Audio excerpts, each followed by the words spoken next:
Hi, everyone, and welcome to the special simulcast, the Neil Heavy Show on the Storehouse Media Group Podcast with our host, Sherrie Price Clark of Storehouse. Sherrie, I know you're going to have me introduce your guest today because I already had her on because I was, continuing to interview and get the Storehouse Media Group Podcast out there. How are you, Sherrie? I'm good, Neil, and I'm really excited to learn more about Cheryl Lovell. Yeah, so Cheryl Lovell joins us again, and she couldn't tell me any about this when she said no. And I don't know if you were looking last time, Cheryl, to do the show, or was it going to be a meeting? And we did the podcast. We learned all your story in health consulting, and now you got back into the entrepreneur game, and you're launching a new business, I did. VossiaCare. How are Yes, you?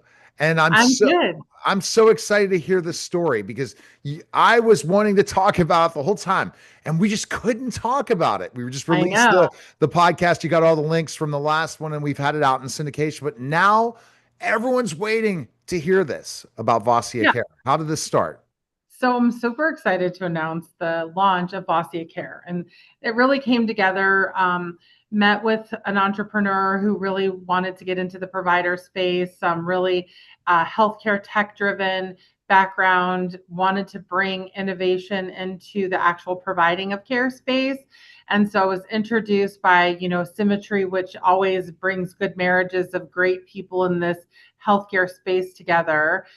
They're a great consulting company who knows how to introduce the right people to the right people. So was super excited to get introduced to Lucas Hayes, who is the founder of VossiaCare and the investor that's powering this brand new venture that we're going on.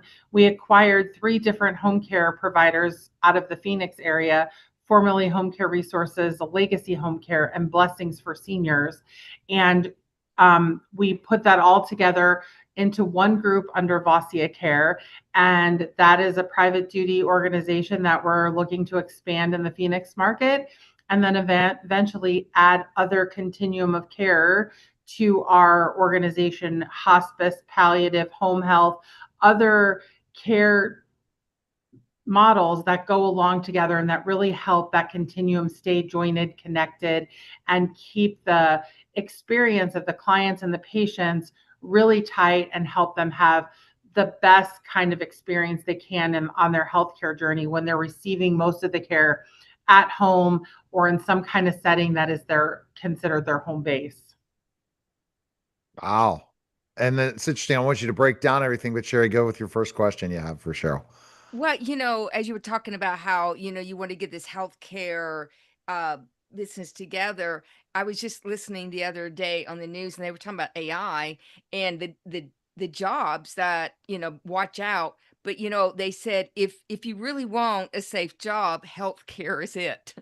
Yeah. Because it's not going to be taken over anytime soon, if ever.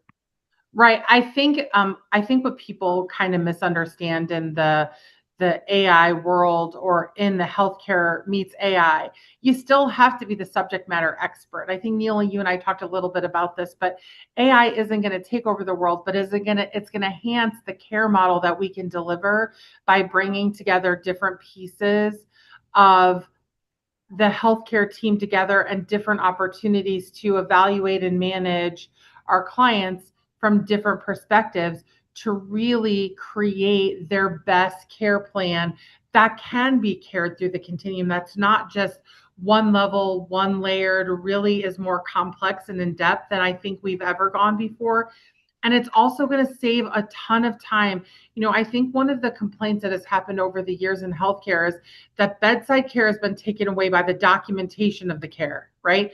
So AI and really becoming innovative is going to allow the documentation to happen in the background, while in the foreground, it's really the hands-on care of the person that you're taking care of. If you start talking to any of the home health, hospice companies, the nursing home nurses, the nurses in the hospital, the thing that takes the most time is documenting on that patient care, not actually doing the care.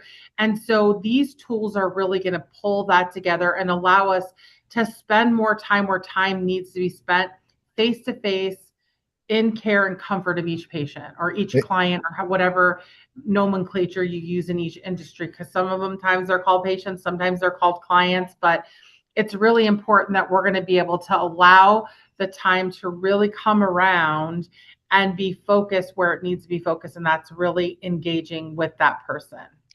And so, Cheryl, what you're saying, and then I'm going to jump right into back into the business for a second. But what I wanted to explain about this with AI, you're right, is it's going to do the things, the task that took us so much time and effort, so we can do what's most important, patient care, and be able to monitor that patient care through the AI. Because I've heard a lot of the discussions and how things are working, where we got certain security cameras, certain things that will keep them safe if there's a fall outside of a room. It all depends on which area. So the first question I have for you, you said you have three multiple vent things that are part of VossiaCare. So kind of dive into each one of them, because people just really don't know exactly defining the difference between each one of the terminologies of each organization, because Right. of who are the people to see that organization, home health versus some of these other ones, so that we can Right. understand the difference.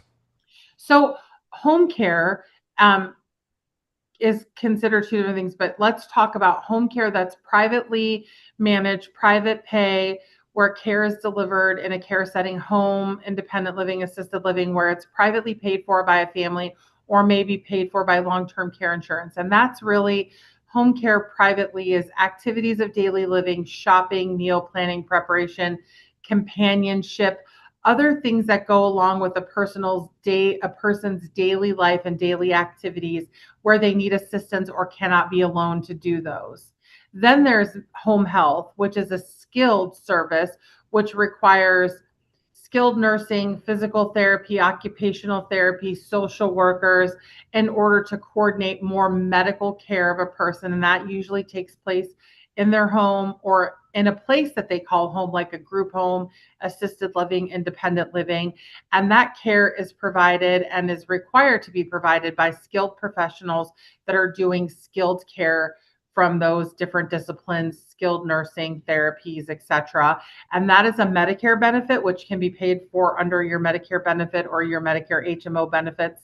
So that is something that's provided and from that level. And then there's palliative care, which is a level of care that's provided by either physicians or advanced nurse practitioners that's really managing pain and symptoms of your chronic illness, right? So palliative care is a chronic illness management opportunity for someone to get all of, like, if their diabetes or their congestive heart failure or one of those chronic conditions or the multitude of chronic conditions is causing issues. Palliative care is something that overshadows, or not overshadows, but overlays over their primary care and other specialty care that's specific on managing those pain and symptoms, right?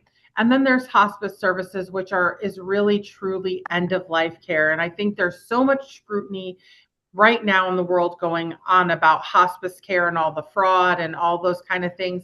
But hospice is truly end of life care where people understand that there's a benefit that's available to them and that they can utilize it. But there's still a lot of fear, and there's a lot of statistics out there where hospice patients are on less than a couple weeks. And that is such a short amount of time to exercise their full benefit of hospice care. Because in order to get that full benefit, you really need several months on hospice to be able to do your planning and management with your family, your grief and bereavement and preparation for things that are going to happen at the end of your life. So accessing and utilizing hospice earlier than later is much better. But I think everybody's so scared of all the things about fraud. It's really about documentation of that end of life care and what's going to happen. So really just bringing in more significant tools where, like, some of the AI enabled things can really show decline in the patient's ability to articulate and their communication skills and things like that. They're not as easy to document, but are easy to be picked up by other tools. So there's so many exciting things happening, and I think there's so much opportunity. But eventually that continuum of care should work together and should work together well, and then should tie into the other continuums like hospitals, nursing homes, etc. So at VossiaCare, we're really trying to build that true continuum, and we're starting from the client facing end, and then we're going to get into the more skilled care pieces of home health and hospice and palliative. So you starting as a nursing home or not? No, we're starting as a private. We acquired private duty businesses, so we're taking care of patients in their or clients in their homes who require activities of daily living support, whether that's 4 hours a day, 8 hours a day, up to 24 hours a day of care and support in their home. And then we'll be adding on additional services as we continue to grow home health, hospice, and palliative care. Awesome. Awesome. So obviously, Sherrie, if you have another question, I'll just ask another question. Kind of the goal. What is the groundbreaking stuff you talked about, Cheryl, that's making VossiaCare different that you talked about you want to share with our audience tonight? Well, I think it's really just pulling in together upfront at the beginning, the technology with the care, and how do you bring that to life that actually brings the best services to the client and gives them more engagement from that one-on-one time with our caregivers. So and it's going to be what we build, which is going to be our secret sauce. So we'll have our VossiaCare secret sauce, and that's what we're building so that we can take all of the things that we know about what it means to treat someone and take care of them in their home, and how do we leverage technology to make that job the most efficient while focusing on the most care.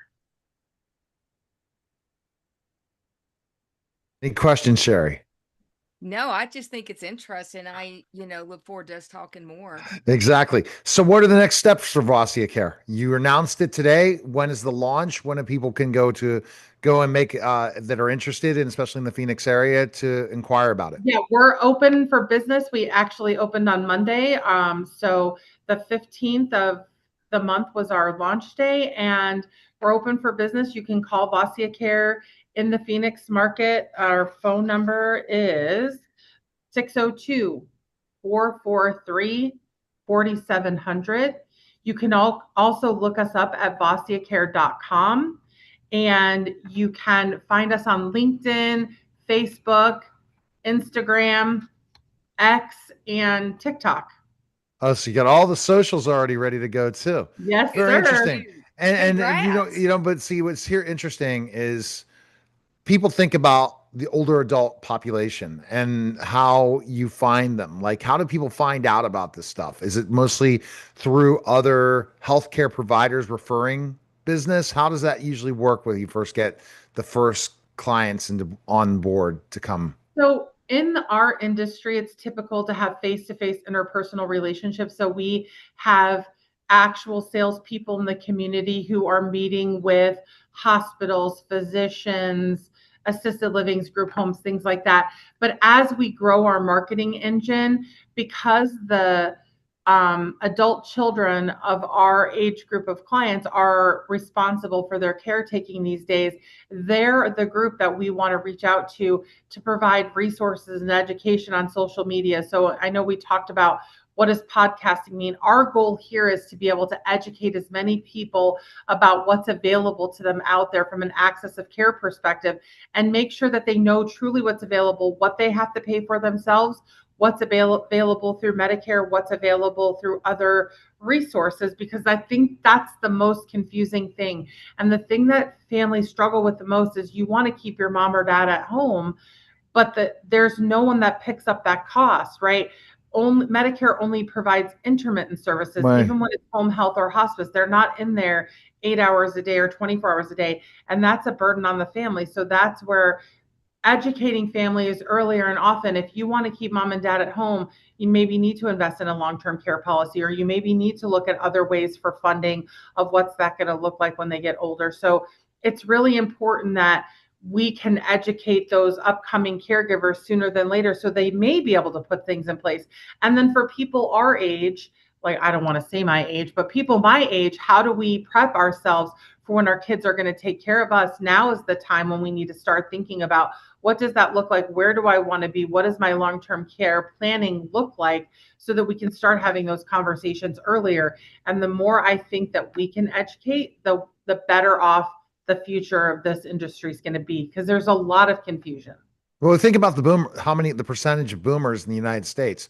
It's gigantic. I think some statistic is, don't quote me exactly, but there's like 50 or 60,000 people turning 65 every single day. Yeah. So like when they talk about, oh my God, Medicare spending is increasing and all of those kind of things, I don't think statistically they're taking into consideration that more people are hitting that age of 65 than ever before, and we're not dying like we used to. So there are way more people on that Medicare age benefit bracket than have been historically. So the spend is going to be greater because there's a lot more of us out there. Exactly. So that's fantastic. And the great thing that Cheryl brings to the table, Sherrie, is her working with consulting, because she worked with companies like this and helped them through the process of dealing with funding, dealing with challenges, the whole ball of wax when it came to the business. Understand it runs and everything. So now she's running her own business. So she will be able to figure all those things out because she already have done it. So that's why you're going to build something so special. Again, the website again for our listeners and viewers is www.VossiaCare.com. All right. And Vossia with a V. Vossia right? with a V. Yeah. That's right. Yeah. V as in Victor. Yeah. That's right. Okay. And you can go check out Sherrie at StorehouseMediaGroup.com for all things publishing, ghostwriting, marketing, and podcasting. Appreciate it. That was the special simulcast of the Neil Haley Show and the Storehouse Media Group podcast.